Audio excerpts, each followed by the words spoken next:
confusion about what optimism really means. So today I'm going to talk about negativity, positivity, and blowing sunshine up your butt and the differences between the three of them. What I'm going to talk about today comes from the research of Dr. Martin Seligman. And I love him partly because he debunked the whole positivity myth that said positivity is being superficial all the time and just going around with a big phony smile on your face being like Pollyanna. So since that is not what positivity is, let's look at that first. And what you'll see on the board is something that I created, not Dr. Seligman, and this is the axis of positivity to negativity.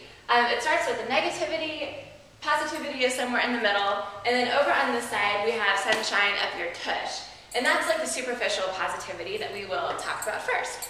So this is the sort of thing that you might, I don't know, you might know that annoying person who is like, oh, everything is okay in my life all the time.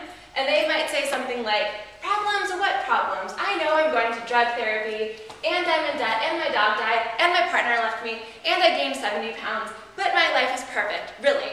That is not called being positive, that's called being delusional.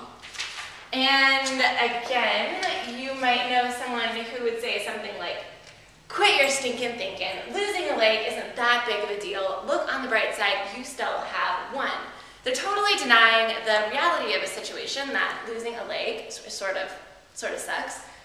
They're just glossing over it and pretending like that's positive. And it's not. That is called being delusional. And since we got that out of the way first, we don't need to talk about that anymore. Let's talk about what negative and positive really is, since it's actually a lot of fun. So people who have a negative outlook and a negative mindset tend to attribute the bad things that happen in their life to causes that are permanent and to causes that are inside of them personally. People who have a positive outlook and a positive attributional style would attribute negative events to things that are temporary and to things that are outside of themselves personally. So conversely, a person with a negative mindset would attribute a positive event in their life to something that's temporary and external, whereas a positive person would attribute the good things to something that is permanent and internal to themselves. So let's look at some examples. On the negative side, we have this quote. Let's say someone is like 5 minutes too late to Pinkberry to get the special like happy hour deal. So I'm always 5 minutes too late to get the deal. This is negative because of the word always. This person is just expecting negative things to happen. You can, if you pick up on words like always and never, that means they're looking at situations permanently. So these sorts of negative things always happen. That's a negative mindset. Another example would be this quote here. I can't help my temper, I'm Irish. Again, this is negative because the negative situation is attributed to the fact that the person is Irish. So that's an internal cause, nothing that they can change or really have any influence over. So since it's an internal cause, that's also a negative attribution. Let's look at what a person with a negative mindset would say in regards to a positive event. So if something good happened, like say they did get to Pinkberry on time, instead of saying, oh good, I'm so happy that I get here, I always get to Pinkberry on time for this special deal, they would say, oh no, this happened one time. I'm so glad I got here once, since I never get here on time to get the good deal. So they're attributing the good event to something that's a temporary, weird, fluky situation. Let's look at genuine positivity. Now this is a great trait, and I love the way that Dr. Seligman talks about positivity, because in contrast to the sunshine up your tush version, nothing about genuine positivity is about being delusional. It's all about how you attribute negative situations in your life. So let's look at what that looks like. So let's say that this person says something like, I had a really off day, and it showed in that terrible tennis match. This is a bad situation. Someone is genuinely upset because they just played a really crappy game of tennis. But what's interesting is that they aren't making this permanent. You'll notice that they aren't saying, I always play bad tennis games, or I always have off days.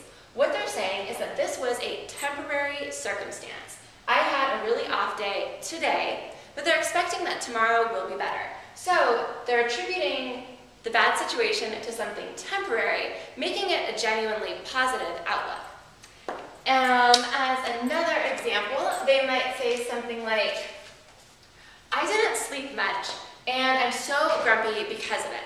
So again, this is not the best situation, but they're actually being positive about it because they're attributing the situation to something that's external. They're not grumpy because they're just a grumpy person. They're grumpy because they didn't get enough sleep. So that's like a very genuine way to be positive. And then conversely, the positive person would attribute good, positive events to things that are permanent and internal. So, if they did end up having a really great tennis game, they would say, like, yeah, that's great. That's because I've been working on my backhand and I'm really disciplined. So they're really owning that strength and saying that the cause of the goodness was because of something that's inside of them. So permanent and internal. So that's a little bit about positivity and negativity, and I hope that helps. So based on Dr. Seligman's research, there's really nothing positive to be said for the Pollyanna-ish version of optimism, which isn't optimism, it's just delusion. But there are so many great things to be said for genuine optimism. People who are optimistic are happier, they are healthier. When they do get sick, they recover a lot faster than pessimists. They have way fewer heart attacks. When things go wrong in their life, they're more resilient, so they're able to cope better. So there are just a ton of benefits to being positive, and mostly you're just more fun to be around, which is good for all of us.